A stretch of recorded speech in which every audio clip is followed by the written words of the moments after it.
Welcome to the Borderlands Trail and Ultra Running Podcast. My name is Josh Rosenthal. I'm the host of this episode. I'm the founder of Borderlands. I'm a trail runner. I'm a road runner.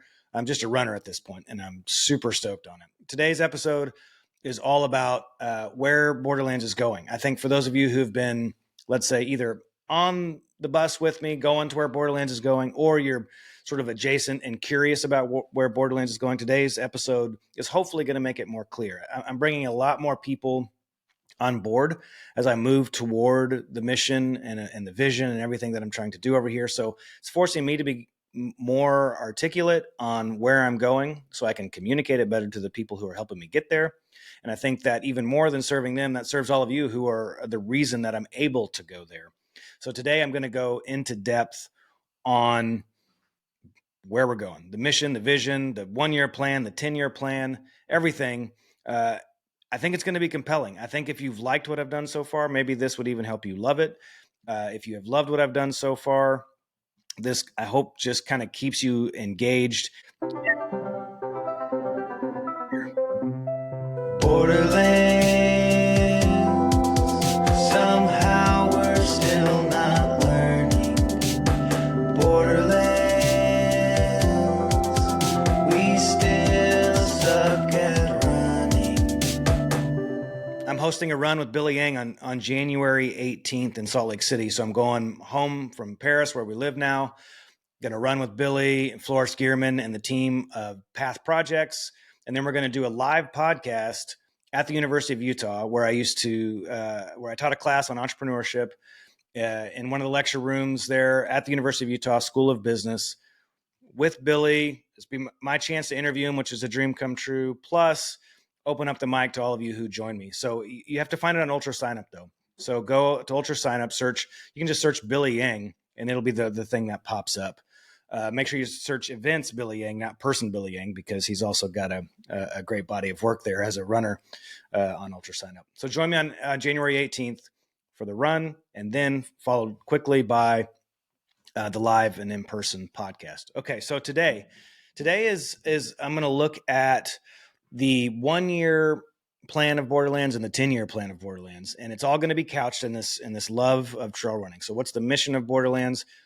I'm a fan of when you're creating a mission for a company that it's got to be something that a 5-year-old could memorize within one sitting. Because people, you don't give us a lot of time. If you have a mission statement that's like 5 sentences, or it's even one sentence, it can't even really be a sentence. No one's going to remember that. So you can have an internal mission statement that's for you and for your team, and then it can be a page long if you want it to be. But external mission statements have to be something that your people who love you can articulate. So if someone says, hey, what's Borderlands? Well, Borderlands is the heart of trail running. My mission is to be the heart of trail running. The reason that that's important to me is because when I came into, when I started to dream about Borderlands, I wasn't seeing a ton of heart.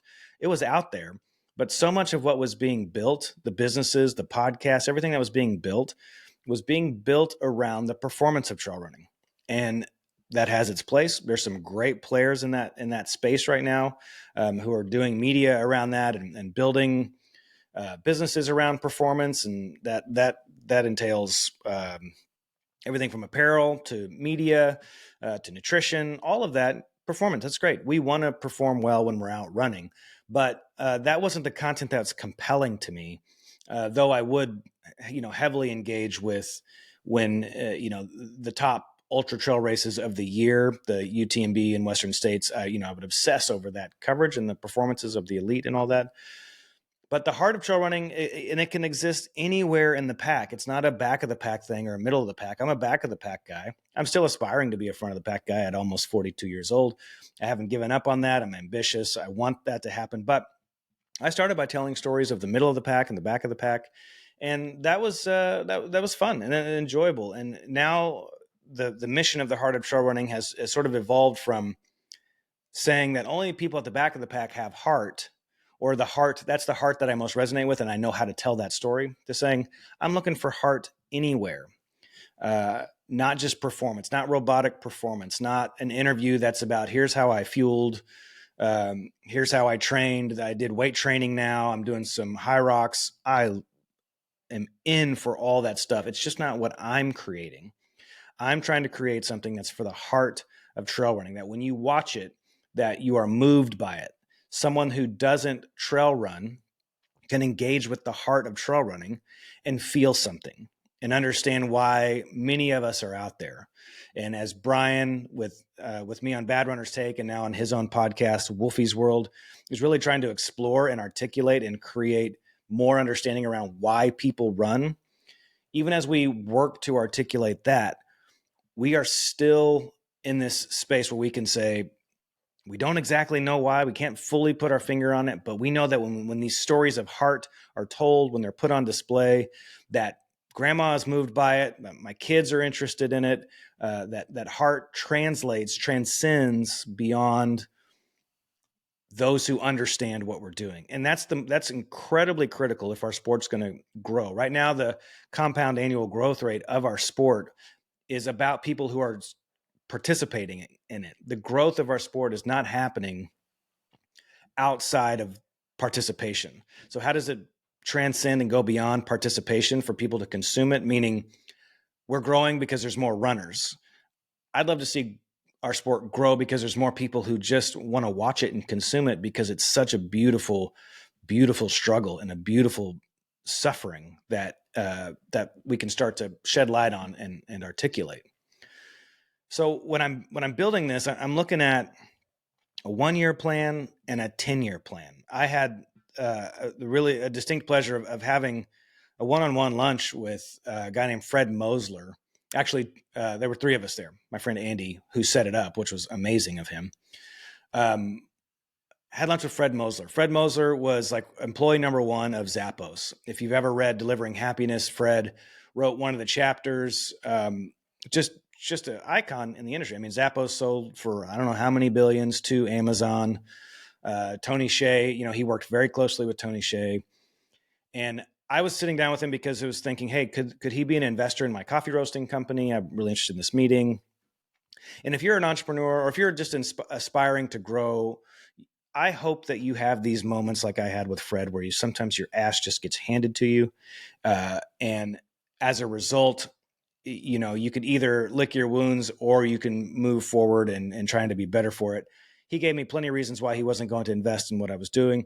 But in the end, I was just looking to understand more. I mean, in the end, my takeaways were like, okay, how do these billion-dollar companies, how do these people think?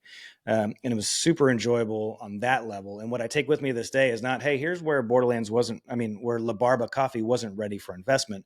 My takeaway was, oh, this is how I need to be thinking about building and growing. He said, Tony never had a 3-year business plan, never had a 5-year business plan. He always had a 1-year business plan and a 10-year business plan. And 1-year plan this was how I then articulated, because I spent a lot of time thinking about it. The 1-year plan is stuff that's actually conceivably doable. Things that you think, hey, maybe I've got the cash resources to accomplish these things. I've got the ambition. I've got the drive. I've got the skill. I got the know-how. It's in my crosshairs. I can see it. I can accomplish it. Let's do this over the next year. And it's not necessarily that it's like perfectly doable or easily doable. It's just conceivable. It's not crazy to think that X, Y, and Z could happen. That's your 1-year plan. Your 10-year plan is like, hey, this is so absurd. There's no, outside of miracles, there's no way this can happen. And that is sort of your North Star. It lives underneath your mission statement. So if I'm going to say I'm going to be the heart of trail running, well, I'm going to give you my 10-year plan here in just a sec. So if I'm going to be the heart of trail running, the heart of running, this is what that could look like in 10 years if miracles happen, if capital happens, if the right people come on board, if I do a good job with all my 1-year business plans. So 1 year is conceivable and doable. 10 years is supposed to be just absurd and like compelling, and to show all the people around you like, hey, I got ambition and I'm going there. And what does ambition do? Ambition compels people who are with you already to say, oh my gosh, I'm going to stay on this bus because I want to watch it happen. And what else does it do? It brings the best people to come who want to join your team. Because if you think, hey, I'm going to lay out this 10-year plan, it needs the best possible people. I can't do my 10-year plan by myself. It requires incredible people. So hopefully what I lay out here just says, is like a dog whistle to the most talented people in all of the areas that I'm trying to grow, to say, hey, I want to join Borderlands because Borderlands is going to do this absurd, 10-year plan. So even before I articulate them, I need your help today. One way you can help me today is by wherever you listen to this podcast, if it's YouTube, Spotify, Apple, all of the other one percenters out there, platforms. If you'll follow, if you're on Apple, that allows you to leave comments. Will you leave a comment?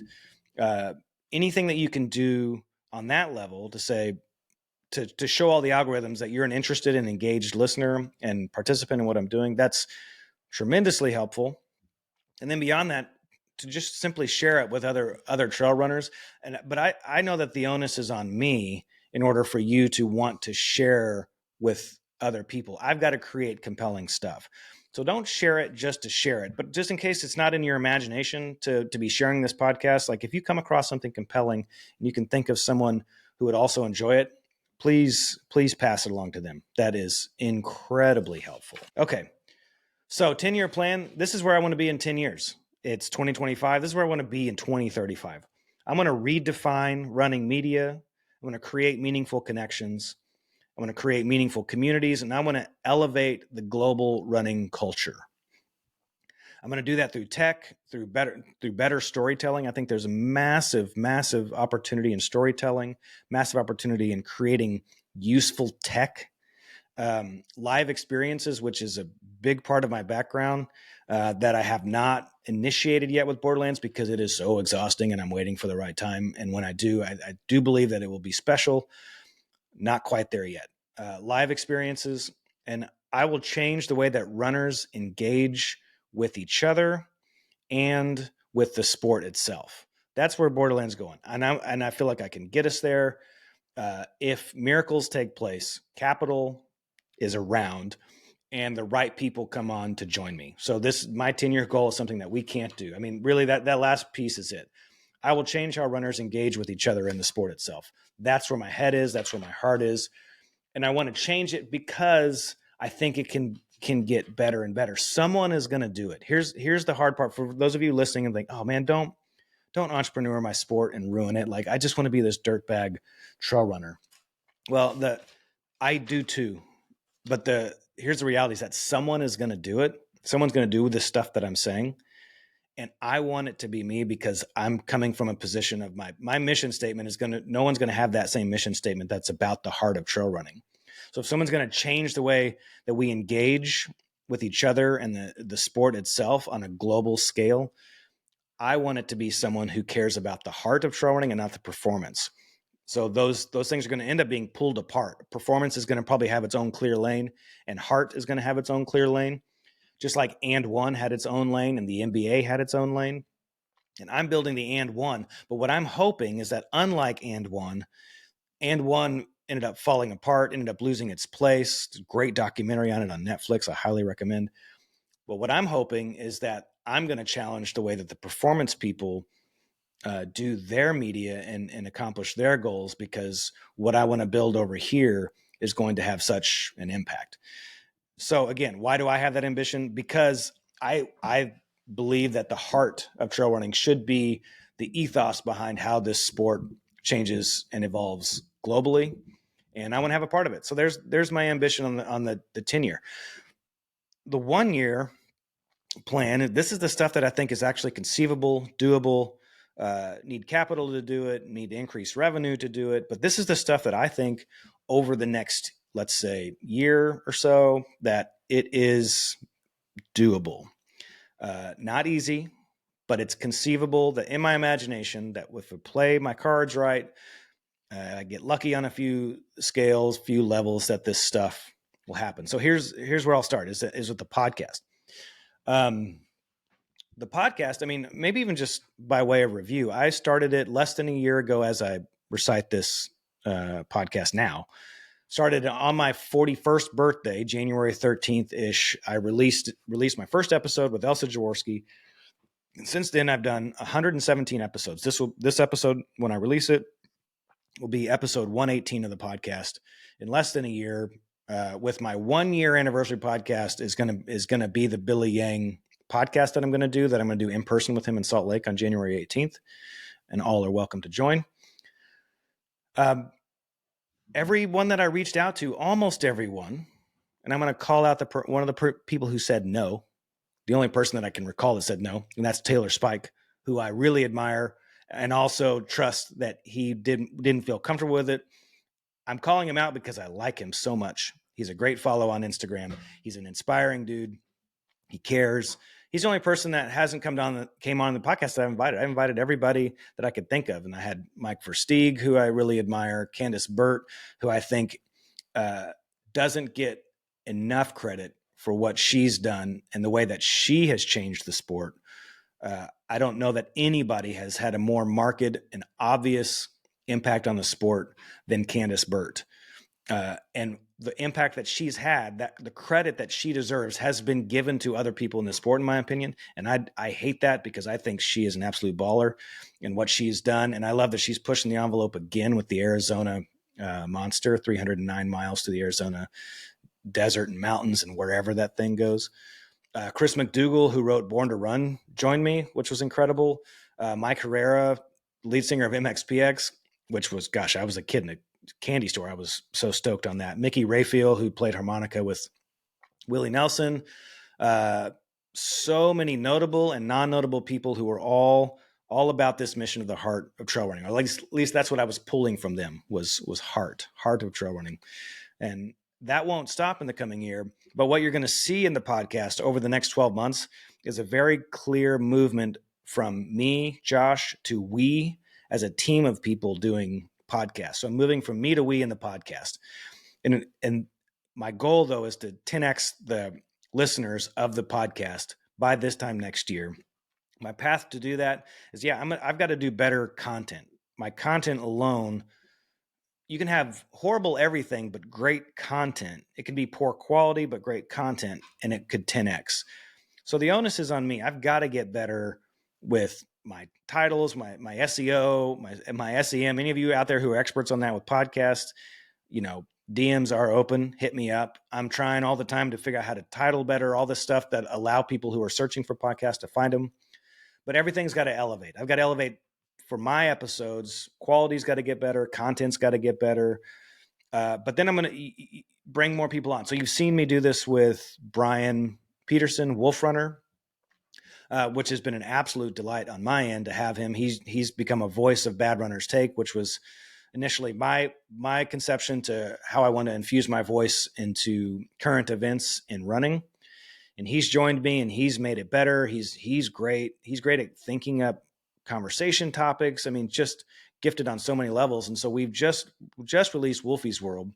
So when you subscribe to Borderlands on Tuesdays, you'll get Wolfie's World. So Borderlands is now me, and then on Tuesdays, it's Brian. And then Brian joins me sometimes on these other episodes. But I want to bring on more people like that who maybe they have a day job, but they have a voice, they have ambition within being a voice in trail running, in running.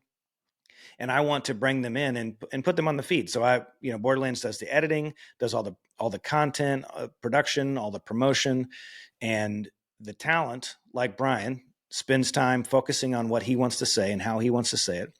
I want to help people like Brian grow, develop their ability to communicate, articulate their ideas, and then just give them the eyes and ears, give them the platform. I trust Brian to bring content that all of you would enjoy.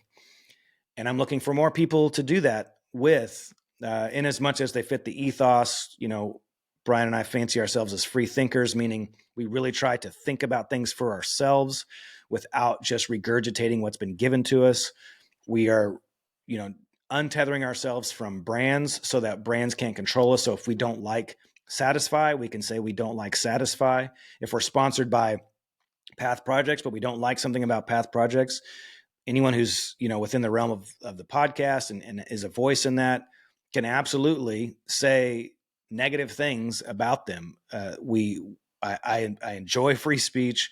I think it's critical, that someone who you don't like says something that you don't like. So if you don't like me and I have an opinion about something, I want to create a community of podcasters and voices within trail running that will say what's on their mind, not just for the sake of being negative. And to Brian's credit, he says it this way, like, if we're going to break something down, we're always going to rebuild it. If we're going to deconstruct, we're going to reconstruct. But it's important that we are a place where people can say whatever they need to say. We are not a group of podcasters and personalities who desire to be liked, or at least we're not going to live in that space of being liked is the most important thing. Being disliked is okay, because the reality in business and from a marketing standpoint, you can't be loved unless you're hated. No one is loved unless they are also hated. And so we are looking to build personalities who are saying meaningful, articulate, thoughtful, sometimes wrong, sometimes right things about the space in their own way. So Brian is like the, in his own words, like Prefontaine meets Anthony Bourdain. So pre-Bourdain is what I call him. And I love that vision, because there's no Anthony Bourdain of trail running right now. And there's no one in trail running that has fully embraced the ethos of Prefontaine. And so Brian is, looking to live in that space, and that's what we're developing there. And I think that's how I 10X the podcast reach, is by bringing more people in. I've got to make it less about me and more about we. I'm building this team of personalities. And I think that's going to be not only a lot of fun, but useful to the community of trail runners in general.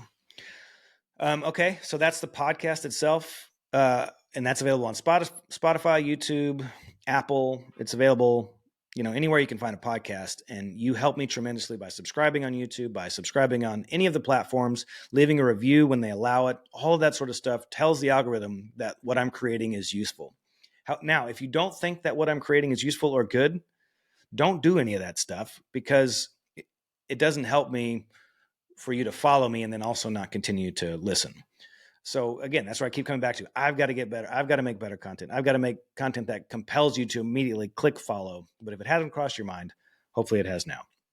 Okay, next, I'm going to accomplish that crazy 10-year goal. My 1-year path to get there that's conceivable, that's doable within tech is Wylder. You've been hearing me talk about it for a long time. It was born out of my first time living in Paris, which was just a 3-month window with a group of 75 other entrepreneurs from 35 or 40 countries. I can't remember exactly. And we were all working on our own things. And for me, I was most concerned with runner safety. How do we make runners safe? Well, in general, runners don't want to be safe themselves. They think other people should be safe, but on average, they're not safe themselves. I asked them on a scale of 1 to 10, I asked 1,000 runners this. Scale of 1 to 10, how important is it that other people are safe when they run? And it was like 9.2. Other people should be safe.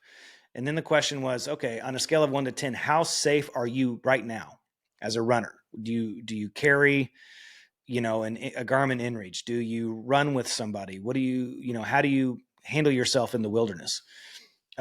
Right now, and the average was like 3.2.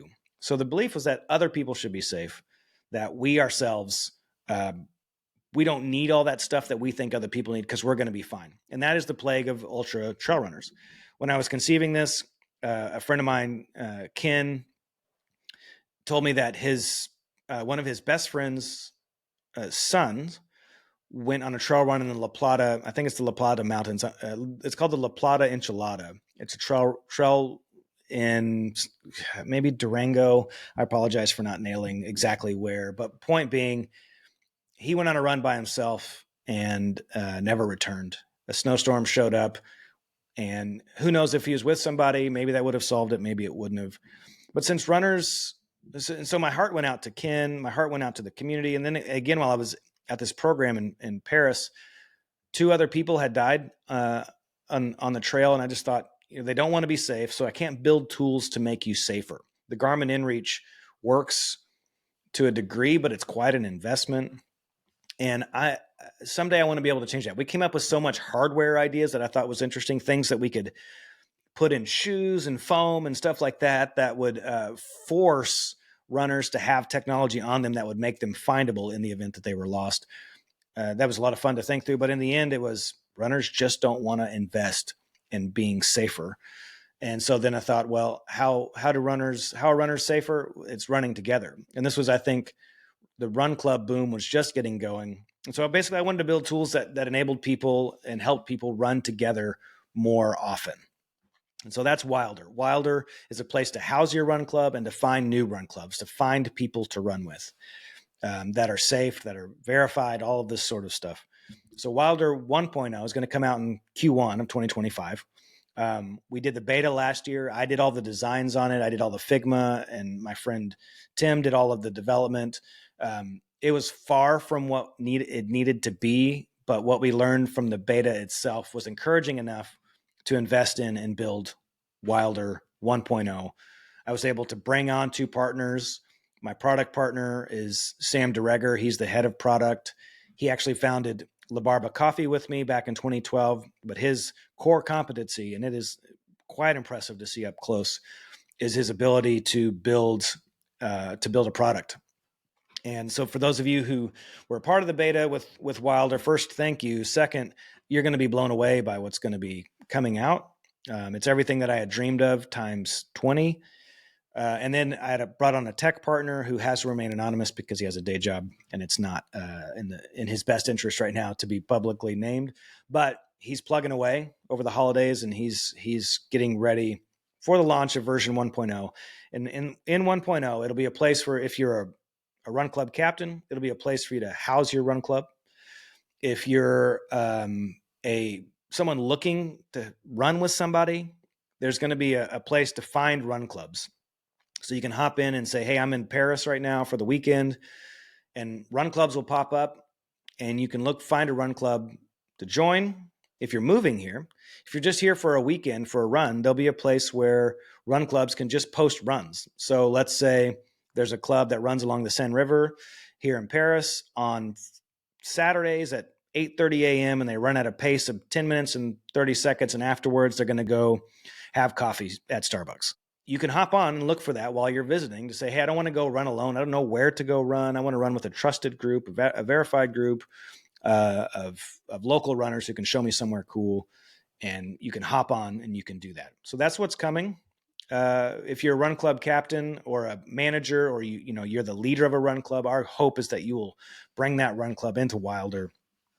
Because at version 2.0, as we look to monetize Wylder, and this will happen in 2025 as well, we are looking to monetize not through the initial tools that we deliver of finding run clubs, finding runs, and housing it, but if you're a manager of a run club that has 100 members, and that's really difficult to do, we're going to allow for things like for runners to pay dues. If they do pay dues, that they'll be able to pay directly to you through the app, and we would take a small chunk of that.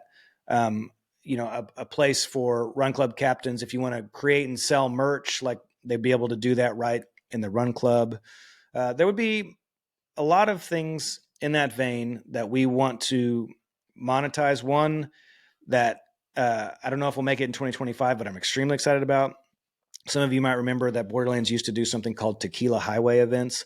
These were these virtual events where I gamified your training. So if you're training for Western States 100, let's have a group of 100 of you join me this March for 31 days and see who can get the most mileage, and there'd be prizes involved. And the goal was, the value proposition of it is, let's gamify your training.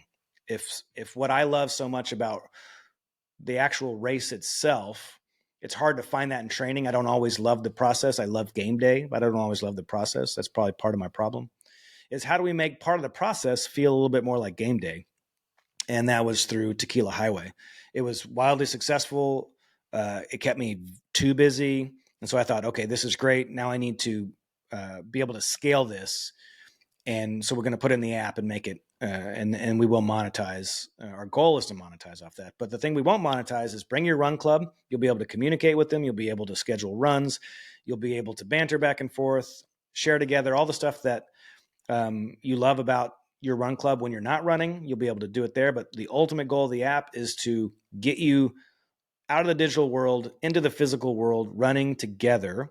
And again, that running together piece to me was my small sort of entrepreneurial contribution to trying to increase safety. If we can enable tools to make it easier to run with other people, then maybe you'll just, even if you're just 1% safer, that's a win for me. Long term, I hope to bring in more tools that are increasing runner safety. Okay, next, events. In 2025, events are a heavy lift, and I had to bring on 2 partners with that as well. I had to. Two of my best friends. Like, this was a dream. We were sitting around having beers one night, and it was like, gosh, how in the world is there not a 50K in the Salt Lake Foothills? There's a bandit race up there. I run it. I love it. The bow show. Beyond that, though, how's there not like a sanctioned race that's partnered with the city, that's partnered with the Visitors Bureau, and aimed to be, you know, a massive, massive event in the Salt Lake Foothills? Those of you who live in Salt Lake know that those Salt Lake Foothills trails are world class. They're not just like nice, convenient. Isn't it crazy that it's so close to downtown? They're not good for their proximity to downtown, which makes them great.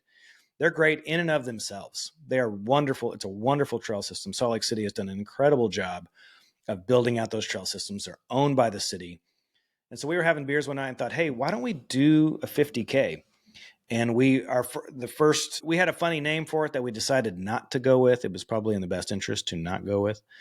We ended up saying, hey, what do we want to be with this race? We want this race to be what Salt Lake City Marathon is to Salt Lake. We want this race to be trail, the trail version of that. So we came up with a name that we thought, hey, this is kind of boring, but we also want to make it the Salt Lake City race. So it's called the Salt Lake Foothills Trail Races. Very inside the box. You know, I love to name things. We had industry trail teams and Tequila Highway and Wylder and Borderlands. This was very much outside of my character to name a race something so simple. But if Salt Lake Marathon is the road marathon for people who live in Salt Lake City and love Salt Lake City, we wanted to build the trail race for people who live in Salt Lake City and love trail. And so we have 2 distinct targets with that race. It's happening May 31st. We've partnered with Visitor Salt Lake and Sports Salt Lake, and we're really looking to bring people in from out of the country. Year 2, last year, we had people from 13 states come run with us. We want to up that. We don't necessarily want more states, but we want more visitors to come in and see how great the thing is that we're building here. Path Projects has come on to join us as a sponsor to invest in our vision for Salt Lake. And it's because they've actually just moved their headquarters to Utah. And so it's a really great alignment. We can, you know, bring them eyes and ears and legitimacy within the Utah running community. And they, in turn, are providing us with just elevating our whole race experience. So we've got a 10K, half marathon, and 50K. Our 10K, we're really targeting locals for that. We want local high school runners. We want people who live downtown. You'd be surprised. In Salt Lake City, we have like 14 ski resorts within an hour and a half of each other. How rare it is. You'd be surprised at how rare it is. It's not rare, but you'd be surprised at how rare it is that someone who lives in Salt Lake City doesn't go up and ski, doesn't go up into the snow, doesn't go up into the mountains. It's very common. How many people live downtown who've never even hiked on the Salt Lake Foothills trails, which if you live in the heart of downtown, you're on these trails in 10 minutes. So we're really targeting, at least to the 10K, as many high school kids as possible downtown. We've applied for a grant because we want to scholarship 50 high school kids who are cross-country runners to come run our race for free and come enjoy it. Because the assumption is, if we're right about our assumptions and our hypothesis that very few people downtown actually run, we want to say, hey, just come run this 10K with us. It's on us. You're going to get a free hat out of it from Path Projects. You're going to get a medal, and you're going to get a day that you just won't forget. You know, the first time you pushed yourself really hard in the foothills of Salt Lake City on this beautiful route. So we want locals who've never been in the mountains before to come run this race, to come step foot on these incredible trails, to show off what the city of Salt Lake has invested millions of dollars into recently. So we want to elevate it on that level. The next thing we want to do is the half marathon and the 50K. Like, those are 2 races that are a bit more inside the box. People will travel more for the 50K than for the half marathon. But we call ourselves Open Range Races, and the mission of Open Range Races is to, you know, essentially support what's happening in Salt Lake City to make Salt Lake City a trail running capital of the world, or of America. Others have that ambition as well. I've lived there since 2002. We were a part of that in the food industry. I opened 13 restaurants in Salt Lake. Like, we were really concerned and cared for elevating culture in Utah. And So I did that through starting 5 nonprofits there, churches. I released 10 albums as a musician there, and I never wanted to move to LA or Nashville because I just wanted to be rooted there. Opened all these restaurants, a coffee shop, 2 cocktail bars, all this sort of stuff. Bookstore. We did a lot of stuff in Salt Lake because we felt like it wasn't getting the recognition that it deserved, and we wanted to be a part of this renaissance, or not even a renaissance, this awakening. It had never been alive. We wanted to be a part of this awakening of bringing all this stuff to Salt Lake. And so now we're just leaning into doing that within trail running. It's a poorly kept secret because you see people moving there all the time. Elites are moving there all the time, from Dakota Jones to Tyler Green and Rachel Drake, which I love seeing these people coming to Salt Lake City and loving it. Like that really makes me happy. And so our goal is just to continue to do our piece in that. We want to show this off through storytelling and great events of just why Salt Lake City deserves to be if not the trail running capital of North America. Okay, next, Robie House. Robie House is the next thing that that we're doing this next year. And as I conceive it, like I'm in this place right now where I'm really having to ask for outside help. So I've brought on Andrew Hankey to help me with monetization as the head of monetization. Robie House is a nod to Wendell Robie, and my business partner in that is Ben Robie, who's directly related to Wendell. So what Robie House is right now is it's an experiment that we're going to do at Western States, and it's going to be it's what I'm aiming to do with it, which is too ambitious, to be honest with you. I'm trying to figure out the best way to do this right now. But my mission with this is to be a college game day if you're a football fan, to be inside the NBA, if you're a basketball fan. Essentially right now is to be a part of this pregame, to be like the fun, exciting, energetic, compelling pregame, pre-race entertainment. How do you build more hype around a race? There's obvious limitations to this that I'm dealing with right now. So, my vision casting is a little bit uninspiring at this exact moment because I'm so focused on now I'm coming out of the clouds and trying to pull it into reality. But what we're going to do is some version of programming at Robie House it's my friend Ben's house, but it was built offsite at Wendell Robie's lumberyard. And we are kind of piggybacking on the Robie name and the Robie family to bring what I think is a very different type of pre-event hype to change the way that you would engage with the race leading up to Western States. For those of you who don't care about it, you're going to really want to tune in because it's going to be something so different that you don't necessarily have to love Western States to do it. For those of you who do love Western States, you want to tune in because we're going to give you different perspectives and different vantages of what's happening at Western States. I'm not going to interview Jim Walmsley or Killian or David Roach. I'm more interested in who Ultra Signup thinks is going to finish last in that race, and how do we interview them before, and how do we get a camera on course that can do interviews of people at 50%, at 75%. Right now, when you consume Western States, the elites are so good that they make it look easy. And for those of us who've run races like that, we know that it's not easy at all. And so I feel like the story that's missing from Western States is how genuinely and legitimately hard the race is. Its story is incredible, but I don't think it translates to how hard that race is and why people DNF coming out of the canyons and all of this sort of stuff. Like you kind of know it if you've run it, but the media doesn't exist around it. And I think the bulk of us who engage in this sport are going to resonate with those stories more so than Jim's.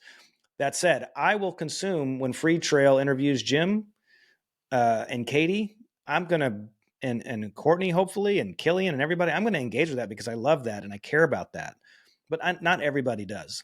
And the stories that are missing are A, interviewing them from the perspective of the heart of trail running, and B, all of the heart that's happening in the middle and the back of the pack and the front of the pack at Western States. So building a viral media event, I'm going to attach a conference to it of running podcasters, quite niche, quite specialty, that would come and join me at Robie House. There's going to be more information on that soon as well, where we can work together, collaborate together, learn a lot together, and really just sort of band together as running podcasters to all get better and, again, grow the reach of this sport beyond just the same, like always playing a zero-sum game of other running podcasts. Like, let's push out beyond what we're doing as podcasters and running and who we're talking to, and see if we can grow that, and we can put our heads together to dream about how we could actually do that. Okay, the next piece is music in 2025. Music is an interesting thing. You know, I've been trying to find. So this is another moment of me calling BS on trail running brands who say that they are the skateboarding of trail running. I mean, a lot of people, it sounds so sexy to say. No one is even, I think, touching it. People are reducing it. They're wearing, like, let's say, skateboarding face. They're just putting on some stuff that's like, oh, okay, well, let's use a low resolution camera with that either naturally like glitches in an analog way, or that we put a filter on that glitches, and, you know, let's make sure it's desaturated and let's make it look like it was shot in the 90s. I don't see much beyond skateboard face. I don't actually see like what makes skateboarding so magical and what made it so strong that it paved the way for Tony Hawk Pro Skater, the video game, to destroy the gaming industry and make millions and millions and millions. No one is even in the ballpark of that. One of the elements of that I so aspire, only reason I so aspire to have an impact on it is because there's a gap here. Like when I was skateboarding, this was 95, 96, 97. There was music attached to that. Right now you're seeing war on drugs seems to be, you know, popping up in a lot of different places as a prominent voice. I was trying to get licensing on one of their songs when Satisfied did, and messaged Brees and like, hey, this is hilarious. I was trying to get licensing on that. And, you know, he did a great video, credible video with it. But when you skateboarded, it was punk rock. Like there was a sound that was attached to it because there was an attitude to punk rock, because to skateboarding. Because when you would skate, you were almost by definition, if you were street skating, you were doing it somewhere that it wasn't allowed. So there was a rebelliousness inherent to skateboarding. Trail running, there is no rebelliousness inherent to trail running. In fact, it feels like it's on the other end of virtue signaling. There's virtue within trail running. You know, no one's going and running off trail. No one's running in a place or in a way that they might get arrested if they get caught. Skateboarding videos, inevitably, the VHSs that we passed along, inevitably someone was getting put in cuffs because of where they were skateboarding. So the reason I don't think any brands are hitting on it is because there's no rebelliousness that they're attaching themselves to. It's the inverse of that. It's the other end of that. They're attaching themselves to virtue, which is inherently not skateboarding. It's not punk rock. And I was in it when it was just punk rock, but there was, you know, also a lot of hip hop. I wasn't a part of hip hop. I was a West Texas kid doing it. We weren't big on hip hop, but we were listening to bands like MXPX and H2O. We loved the Misfits to a degree, a little bit of Ramones, but it was really just about going and skating somewhere we weren't allowed to, bringing a boombox along and blasting stuff that cussed. And that was who we were and what we were doing. So I'm on the hunt, but I'm looking for like, what's the spirit of running, and can we attach a music to it? I'm gonna contribute my piece of that. I was a musician. All the music that I've ever released, if you went and listened to it, not in the realm of anything that I want to make anymore. I'm not ashamed of it. It's also, I'm not super stoked on it. But what I'm making now is like, hey, what does music for me sound like that's inspired by trail running? That's what I'm going to be releasing. I'm going to release one song a month for the next 12 months under the name Caval, which is not only my favorite bar in Paris, where so many of my friendships were forged in that program a few years ago, but it also means like an ill-advised running adventure, to run away from something, and it's ill-advised. It's a Caval, think like cavalry, the cavalry going away. So under the name Caval, I'm going to release at least one song a month for the next 12 months. And to me, it's what trail running sounds like musically. Even if it's not a hit, even if it's not going to be what punk rock was to skateboarding or hip hop was to skateboarding, my goal is to say like, this is what running sounds like. And a lot of times it's more contemplative to me. It's not rebellious. It's being in this space with all the chemicals are firing, where there's maybe some gratitude involved. It's like all the bad shit that's inside of you starts to bubble up and leave you, or at least you're faced with it. You're faced with this reality that maybe you hate yourself sometimes. And what do you do with that? Like, it's music that that bubbles to the surface when I'm out running. And that's the music that I'm going to release. I'm not saying it's going to be the sound of trail running, but what I am saying is that I want to see more musicians create music, and I want to distribute their music. That I want to see them create music that is directly influenced by their time trail running, so that we can at least start to see music emerge from the sport. So my first one's going to be coming out in the middle of January. The first song coming from Caval is going to be in the middle of January. I think I'm just going to call it Song 1. And I'll release it on all Spotify, Apple Music, all that sort of stuff. No, you'll see a lot more from that coming up. But I am paying attention to music, and because so many sports have music attached to them, a style of music, a way of music, especially soul sports, feel like they're ripe with opportunity to have that happen. And I want to be one of the ones who makes that happen. All right. Second to last thing here is apparel. I did apparel for a long time with Borderlands. It was actually before I was going to do tech with Borderlands, I was going to be, non-technical running apparel. This was what I launched as in 2022. And a lot of people have done it since. And I mean, inherently, the reason that you see that popping up so much is because creating technical gear is very hard and very capital intensive. It takes a lot of money. So what we're all out there doing is just finding blank shirts and screen printing clever things on it. And that really works. And as I was building it, Death March started, and they were starting to release stuff. And I was like, hey, anytime I see someone doing something that I was endeavoring to do and they do it better than me, I'm content to stop doing it so that I can rethink it. So I am doing my own thing. So Death March pops up. Love those guys. Had them on the podcast this year. What they're doing, the way that they're doing it, the way that they think, kind of the spirit of who they are. I love it. They've dropped their street team this year. I'm for it. But I didn't like necessarily what I was building, even though I sold, I don't know what the number was, 4,000, 5,000 shirts and transactions or whatever online. It was good. It was very busy, but I do want to bring apparel back in 2025. But the way that I want to do it is through an existing apparel company that I can partner with, that I could potentially acquire, that I could come in alongside. They already have distribution. They already have supply chain figured out, and that I could bring design and brand and ethos to what they're doing to grow what they're already doing. And I can use their existing supply chain, existing distribution channels, website, all of that sort of stuff. So if you know of any brands like that who are looking for a partner that could help grow them in that way, let me know. That's within my ambition and is attainable and doable in the coming year. And last thing is social media. So we are doing social. It is important to me. The value, like everything that I'm doing sort of emanates from organic social content. I don't have high engagement. I get good eyes and ears. I get a lot of messages offline, but the posts don't. And again, that's on me. I've got to make better content.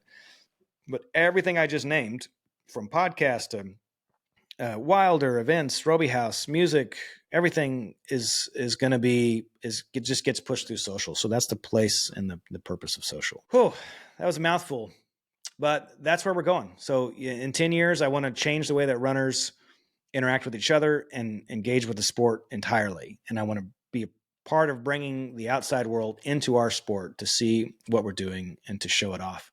A lot of ambition. And in the next year is going to be an exciting, wild ride. Join me as we grow this podcast times 10. But as you can see, it's just a small piece of everything that's happening. Right now, I've got 9 people on board with me who are working to build within the races, within technology, within the podcast. And so spinning a lot of plates, and that is my specialty, is spinning a lot of plates to build momentum. I'm torque. I can get something going. I'm trying to grow it. And I hope that you are enjoying it. Thank you so much for a fantastic 2024. Going into 2025, I feel like 2025 is going to be the year we all thought 2020 was going to be. As an entrepreneur, 2020 coming off of an incredible economy in 2019. We thought 2020 was going to be amazing, and then COVID hit. And right now, I'm feeling the same groundswell that I felt in 2019 leading into 2020. I feel that right now too. And so I hope that 2025 isn't sidelined by something absurd. Though the way the world is going right now, you never know. But I hope it's not. And I wish the best for you in 2025. And again, thank you so much for joining me and following along. I look forward to many, many years to come in this space. It's such a treat. Hope you guys have a great week. See you next time. Goodbye.